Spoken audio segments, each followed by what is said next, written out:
Ils se sont rencontrés grâce aux petites annonces. Après leur premier rendez-vous, en 1947, à Pensacola aux États-Unis, Martha Beck et Raymond Fernandez filent le parfait amour. Sauf que leur relation accouche d'un pacte de sang qui causera la mort d'une vingtaine de femmes et d'une petite fille. Écoutez l'histoire de la romance sanglante de Martha Beck et Raymond Fernandez, les tueurs de cœurs solitaires.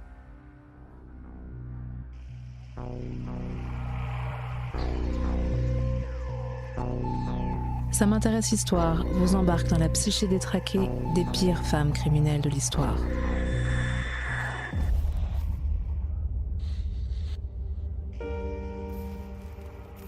À 26 ans, Martha Beck attend le grand amour à Pensacola, en Floride. Une passion inconditionnelle, plus forte que la mort. Dès qu'elle a un moment libre, elle s'installe sur son canapé et regarde pendant des heures des soap-opéras.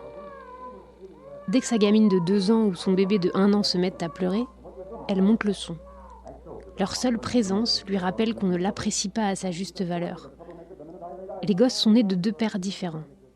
Sa fille, Willa Dean, en 1944, d'une relation d'un soir avec un soldat rencontré dans un bar.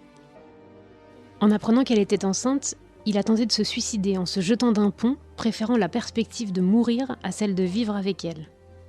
Rescapé de la noyade, il ne lui a plus jamais donné de nouvelles. À la fin de la même année, elle rencontre Alfred Beck, un chauffeur de bus. Il l'épouse alors qu'elle est à nouveau enceinte, puis l'abandonne 6 mois plus tard, en 1945, juste avant la naissance de leur fils Anthony. Martha est exubérante, envahissante, tyrannique. En 1930, alors qu'elle n'avait que 10 ans, un dérèglement hormonal l'a rendue obèse. Durant toute son enfance, elle a subi moqueries et quolibets à l'école. Chez elle, le calvaire se poursuivait. Frappée par sa mère, elle aurait été violée par son frère aîné. Son diplôme d'infirmière en poche, elle continue de subir des discriminations dues à son surpoids. En 1942, son premier job consiste à faire la toilette et à préparer les défunts dans une morgue. Elle se consacre d'autant plus à son travail que sa vie privée, hormis ses 2 enfants, est inexistante. En 1947, quelqu'un lui fait une blague en lui envoyant une brochure du Club des cœurs solitaires contenant des petites annonces de rencontres. De quoi rêver au prince charmant. Elle envoie son profil pour publication et attend. Quelques jours avant Noël, c'est le miracle. Une lettre lui a été envoyée de New York par un certain Raymond Fernandez. « Je suis un homme d'affaires », écrit l'inconnu. « Je vis seul, dans un appartement bien trop grand pour un célibataire, mais j'ai bon espoir de le partager un jour prochain avec celle qui deviendra ma femme. J'ai répondu à votre annonce car je suis convaincue que vous avez un grand et noble cœur prêt à donner beaucoup d'amour et de réconfort. » Martha fond en larmes. Un homme vient enfin de lui adresser les mots qu'elle attendait depuis si longtemps. En retour, elle envoie une photo d'elle. Trop complexée par son poids pour donner un portrait, elle a choisi une photo de groupe où elle pose avec le personnel soignant de l'hôpital où elle travaille. Martha ne se doute pas à quel point son nouvel amoureux ne s'arrête pas aux apparences. Raymond Fernandez, dit Ray, est un grand brun charmeur de 33 ans. Il est marié et père de 4 enfants en Espagne. Il a travaillé dans la marine espagnole, puis servi dans les services secrets britanniques pendant la Seconde Guerre mondiale. C'est sur un bateau vers les États-Unis où il voulait commencer une nouvelle vie qu'il a été victime d'un accident. Sur le pont, une écoutille lui a fracturé le crâne. Grièvement blessé au lobe frontal, il sort de l'hôpital avec une personnalité changée. Jadis paisible et bien portant, Ray se met à souffrir de migraines et déprime. Son comportement devient celui d'un psychopathe. Arrêté pour vol, il est condamné à 1 an de prison. Libéré en 1946, il se met à passer des petites annonces pour des rencontres, convaincu de son pouvoir magnétique sur les femmes. Après avoir séduit ses victimes, il leur vole argent, chèques et bijoux. Plusieurs d'entre elles meurent dans des circonstances qui resteront non élucidées. Les autres, honteuses de leur mésaventure, ne portent pas plainte. Ray Fernandez pense que ses prestations sexuelles valent bien ce dédommagement financier. Ainsi s'épanouit-il dans sa nouvelle carrière criminelle. Le 28 décembre 1947, après 1 an de correspondance, Martha et Ray se rencontrent enfin. Ray a pris le train et débarque à Pensacola où réside la jeune femme. À l'instant où elle le voit sur le quai de la gare, c'est le coup de foudre. Elle lui trouve une ressemblance avec son acteur préféré, le franco-américain Charles Boyer. Ray, s'il est déçu par sa nouvelle dulcinée, n'en laisse rien paraître. Elle l'emmène chez elle, couche ses enfants, lui prépare à dîner. Leur première nuit d'amour est une révélation pour Martha. Elle dira plus tard qu'il est le seul homme à lui avoir fait connaître l'extase. Désormais, elle lui appartient, corps et âme. L'inverse n'est pas immédiatement vrai. Raymond repart pour New York après quelques jours. Martha n'ayant pas assez d'argent à son goût, il préfère s'esquiver. Il n'avait pas prévu qu'elle traverserait les États-Unis pour le rejoindre quelques semaines plus tard. Le 18 janvier 1948, il la trouve à sa porte, avec enfants et bagages. Elle a tout quitté pour lui. Ray ne peut s'empêcher d'être flatté. Il adore la façon dont elle le dorlote et comble avec empressement ses moindres désirs. Mais les enfants sont de trop. Qu'à cela ne tienne, le 25 janvier 1948, Martha les abandonne à l'armée du salut. Ray lui dévoile rapidement ses activités criminelles. Loin d'être épouvantée, Martha décide qu'il est de son devoir de l'aider. Ensemble, ils sélectionnent les profils de leurs futures victimes. Les escroqueries se multiplient. Martha, complice, se fait passer pour la sœur de son amant. Elle exige une seule chose. « Jure-moi que tu n'en aimeras aucune. » Il tient son serment, au prix du sang. Le 14 août 1948, Ray épouse Myrtle Young dans l'Illinois. Il la déleste de plusieurs milliers de dollars. Pour éviter de consommer le mariage et de déchaîner la fureur de Martha, il bourre Myrtle de somnifères.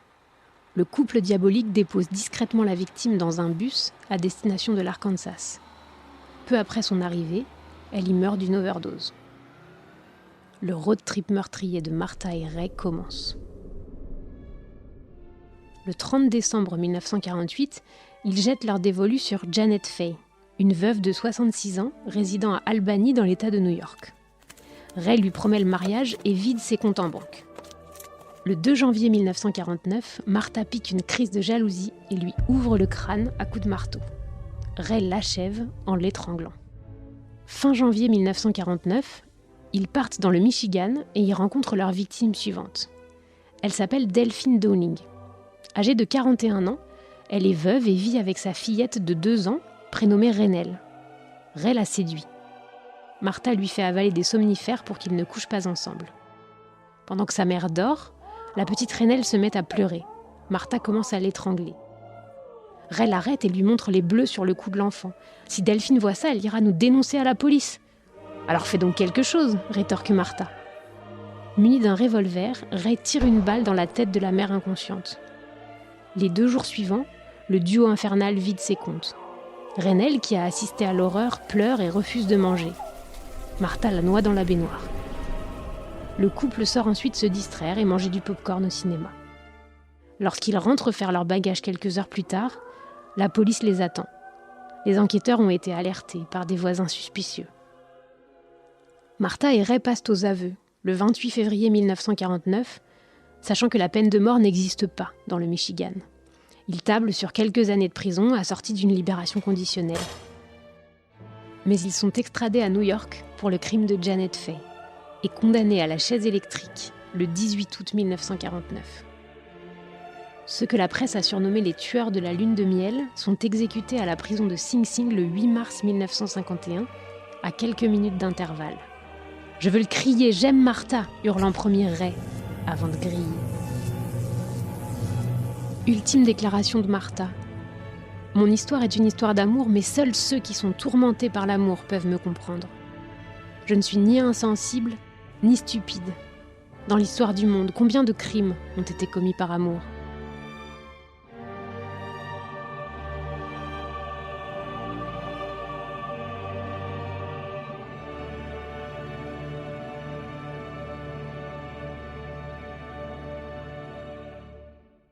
Alors après les frissons, la réflexion.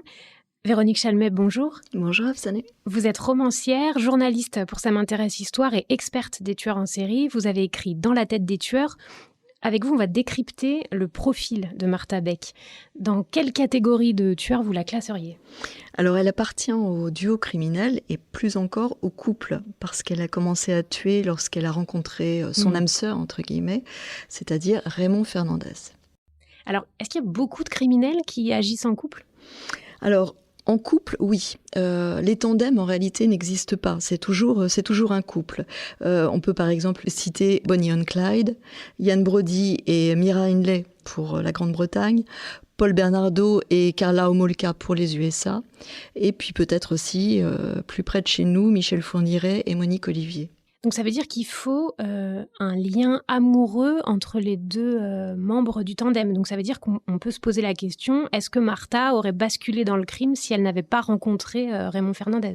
Alors, c'est difficile à dire, mais j'inverserais plutôt la proposition, c'est-à-dire que je pense qu'on peut penser que le couple de tueurs s'est trouvé et a fonctionné justement parce qu'ils étaient complètement sur la même longueur d'onde et qu'ils partageaient en fait les mêmes pulsions de meurtre. Mais il fallait être à deux pour passer à l'acte. Je pense que c'est plutôt dans cet ordre d'idée. D'accord. Alors, on voit dans l'enfance de Martha qu'elle s'est toujours sentie rejetée. Est-ce que son besoin pathologique d'amour est à l'origine de ces crimes ? Est-ce que c'est les abus dont elle a été victime dans l'enfance ? Alors, oui, elle a été abusée, elle a été maltraitée, mais heureusement, tous les enfants qui subissent ce genre de choses ne reproduisent pas le schéma du mal. Alors, ce passif traumatique n'a rien arrangé dans sa vie. C'est certain. Et elle éprouvait donc un besoin d'amour, un besoin de tendresse, mais qui s'est manifesté dans la perversion avec son amant. Elle dit avoir commis ses crimes par amour, même jusqu'au moment où on la met sur la chaise électrique. Est-ce que la passion, c'est un motif qui est souvent invoqué par les criminels ? Alors, dans ce cas précis de couple, oui, il y a toujours cette idée de passion et d'amour. Sauf qu'il ne s'agit ni de passion ni d'amour. Il s'agit vraiment de perversion sexuelle. Parce que, en fait, la sexualité est très présente chez ce genre de meurtrier. Elle est même centrale. C'est vraiment le nœud de l'histoire. Mais pour pouvoir s'aimer charnellement, en quelque sorte, ils sont obligés de tuer. Et donc, ça n'a rien à voir avec l'idée d'amour tel qu'on peut l'espérer, l'imaginer, en avoir envie.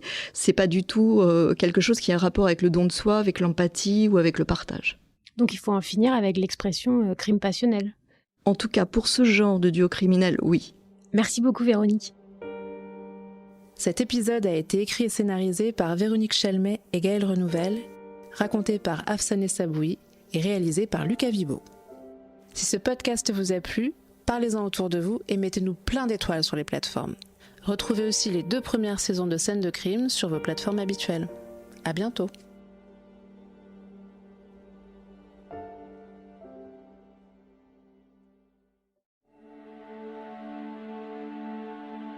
Lancez-vous dans une traque haletante et impitoyable à travers les Balkans avec La Vierge jurée, le nouveau thriller de Jean-Christophe Beaucou. Skander est une vierge jurée, une femme albanaise qui a choisi de devenir un homme et de prendre les armes. Marcus est un tueur à gages en quête de rédemption. Ensemble, ils doivent protéger un enfant des tueurs lancés à ses trousses. Une chasse à l'homme effrénée, distinguée par le Grand Prix du suspense psychologique 2021, décerné par Ça m'intéresse Histoire et les éditions Les Nouveaux Auteurs.